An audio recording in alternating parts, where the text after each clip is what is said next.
जय श्री श्याम, हारे के सहारे की जय हो। आज की जो कहानी आई है वो ऐसी कहानी है जिसे सुनकर आपका मनोबल बहुत ज़्यादा बढ़ जाएगा। बाबा श्याम पर विश्वास आपका और ज़्यादा बढ़ जाएगा। आज के टाइम पर किसी व्यक्ति के पास ज़्यादा टाइम नहीं रहता, इसलिए चलते फिरते उठते बैठते जब भी आपको जैसे भी मौका लगे आप भगवान बाबा श्याम का नाम जाप करते रहें। नाम जाप में बहुत ज़्यादा शक्ति है। नाम जाप करना हर व्यक्ति के लिए बहुत ज़्यादा ज़रूरी है, इसलिए बाबा श्याम का नाम जाप अवश्य करें। तो आज की जो सत्य घटना है वो एक महिला की है जिनका नाम बबली है। बबली जी बताती हैं कि वे 4 बहन भाई हैं, 3 बहनें हैं और 1 भाई हैं। उनकी माता जी का बचपन में ही निधन हो गया था और उनके पापा ने उनको अकेले पाला। वो शुरू से ही बहुत ज़्यादा निर्धन थे, बहुत ज़्यादा गरीब थे। उनके जो पिताजी हैं वो मक्का भूनते थे। मक्का जो होते हैं आपने देखा होगा ठेलियों पर पॉपकॉर्न जो भून कर देते हैं, बस वही वाला वो काम करते थे। वो अलीगढ़ के रहने वाले हैं। गांव में उनकी काफ़ी ज़्यादा ज़मीन है, जायदाद है, मतलब 3-4 खेत हैं। खेतों से उनका घर का चल रहा है खर्चा, और बाकी वो अपना पॉपकॉर्न वगैरह जो बेचते हैं उससे अपना घर खर्च निकालते हैं। देखते ही देखते उनके चारों बच्चे बड़े हो गए हैं और उनका जो एक बेटा है, एक लौता बेटा है, और वो इतना ज़्यादा हद तक बिगड़ चुका है कि वो शराब, नशा, गांजा सब कुछ करने लगा, सभी तरह के ऐबों में घुस गया और वो उससे बहुत ज़्यादा परेशान होने लगे। एक दिन इनके ताऊ जी घर पर आए, बबली जी के ताऊ जी घर पर आए और इनके पिताजी से कहने लगे कि तेरी बेटी जवान हो गई है, इसकी शादी कर दे, सब थू थू कर रहे हैं। तो उन्होंने कहा शादी के लिए मेरे पास पैसे नहीं हैं, मैं शादी कहाँ से कर दूँ, अभी मेरे पास पैसों का इंतज़ाम भी नहीं है, मैं शादी कैसे करूँगा। तो उनके बड़े भाई, उनके ताऊ जी, बबली जी के ताऊ जी बोले कि तेरे पास खेत तो हैं, तू अपना खेत बेच दे, तू अपना खेत मुझको बेच दे और बेच के अपनी बेटी की शादी कर दे। तो उसे लगा शायद मेरा भाई सही कह रहे हैं।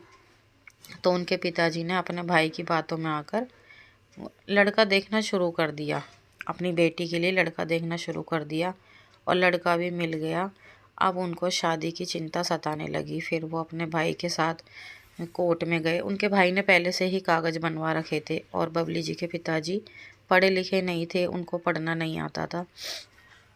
तो वो कोर्ट में गए और वहाँ पर जाकर बबली के ताऊ ने उनके पिताजी का कागज़ों पर अंगूठा लगवा लिया और वहाँ पर उन्हें 30,000 रुपये उन्होंने दे दिए और उनसे बोला कि बाकी पैसे मैं तुझे घर चलकर दे दूँगा। तो दोनों भाई घर पर आ गए। अब 2 से 3 दिन बीत चुके थे। फिर बबली जी के पिताजी अपने भाई के पास गए और वहाँ जाकर वह कहने लगे कि बाकी के 70,000 रुपये मुझे दे दो। तो उनके भाई बोले कौन से 70,000 रुपये। तो वो कहने लगे 1 लाख रुपये में खेत की बात हुई थी, आपने मुझे 30,000 रुपये दिए हैं और मुझे 70,000 रुपये और दे दो। तो बबली जी के ताऊ जी उनके पिताजी से कहने लगे 1 लाख की बात नहीं, 30,000 की बात हुई थी। पेपर में तूने साइन करे हैं और पेपर में क्या लिखा है देख ले, किसी को भी ले जाके दिखा ले। तो बबली जी के पिताजी बड़े परेशान हो गए और वो भागे भागे गए और जाकर उन्होंने वकील को पेपर दिखाए और उनसे जाके कहने लगे कि देखो इस पेपर में क्या लिखा है। तो उन्होंने कहा कि हाँ, इन पेपर में लिखा है कि 30,000 रुपये में आपने अपनी प्रॉपर्टी बेच दी। उनके तो पैरों तले जैसे ज़मीन ही निकल गई थी। उन्हें इतनी ज़्यादा टेंशन हो गई, उन्हें समझ नहीं आ रहा वो क्या करें। फिर वो गांव के मुखिया के पास गए, उन्होंने वहाँ पर जाकर उनको सारी बात बताई।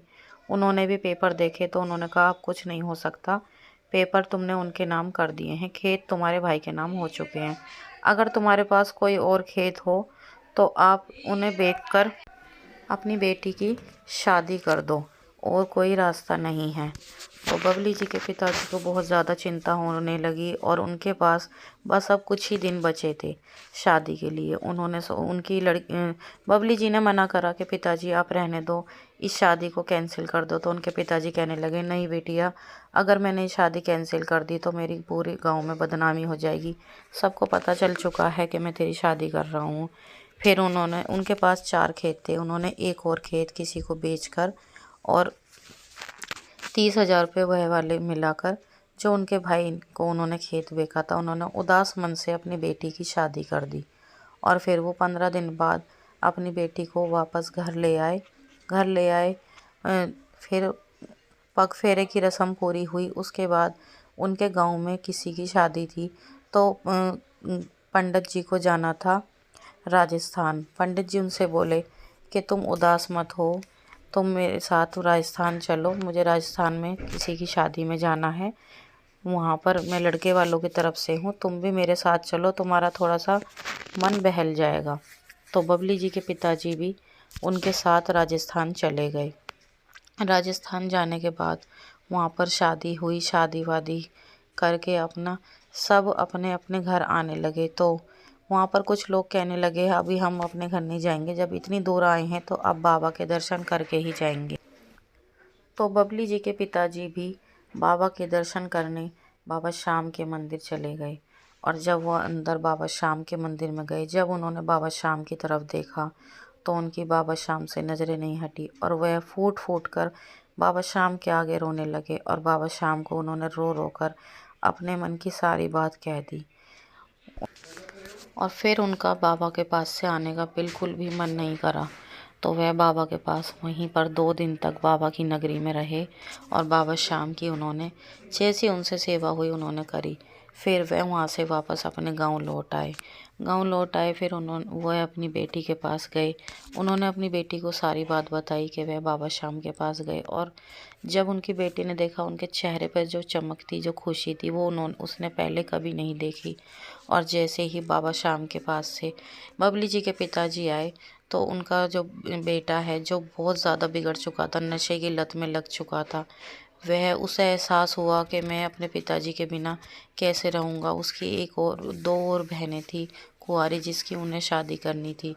तो वो अपने पापा के आगे गिड़गिड़ाया, उसने माफ़ी मांगी, कहा पापा मुझे माफ़ कर दो, आगे से मैं आपको कभी भी कहने का मौका नहीं दूँगा। तो बबली के भाई ने अपने पिताजी से माफ़ी मांगी और बबली का भाई पूरी तरह से सुधर चुका और वह जॉब करने लगा और पैसे कमाने लगा और बबली जी के पिताजी भी कमाने लगे। और फिर जब साल भर हो गया, उन्होंने कुछ पैसे इकट्ठे करे, पैसे जोड़कर जमा कर कर उन्होंने अपनी एक बहन की शादी और कर दी।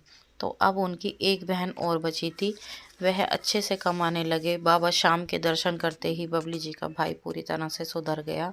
और जो बबली जी के ताऊ ने उनके पिताजी के साथ धोखा किया था, उनके बेटे को लकवा मार गया और उसी साल उनके बेटे की मृत्यु हो गई। बाबा श्याम ने उनको ऐसा मुंह तोड़ जवाब दिया। तो आज बबली जी बहुत ज़्यादा खुश हैं। वो कहती हैं बाबा हारे के सहारे हैं। वो सब जगह से हार चुकी थी और जब बाबा श्याम के उनके पिताजी ने दर्शन करे तो बाबा श्याम ने उनके घर में सब कुछ ठीक कर दिया। आज वह बाबा श्याम की सच्चे दिल से पूजा करते हैं और बाबा श्याम को बहुत ज़्यादा मानते हैं।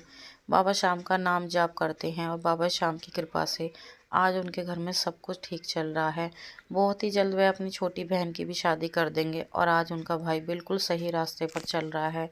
सब कुछ अच्छा हो गया है। अब उन्होंने अपना एक खेत और ख़रीद लिया है बाबा श्याम की कृपा से।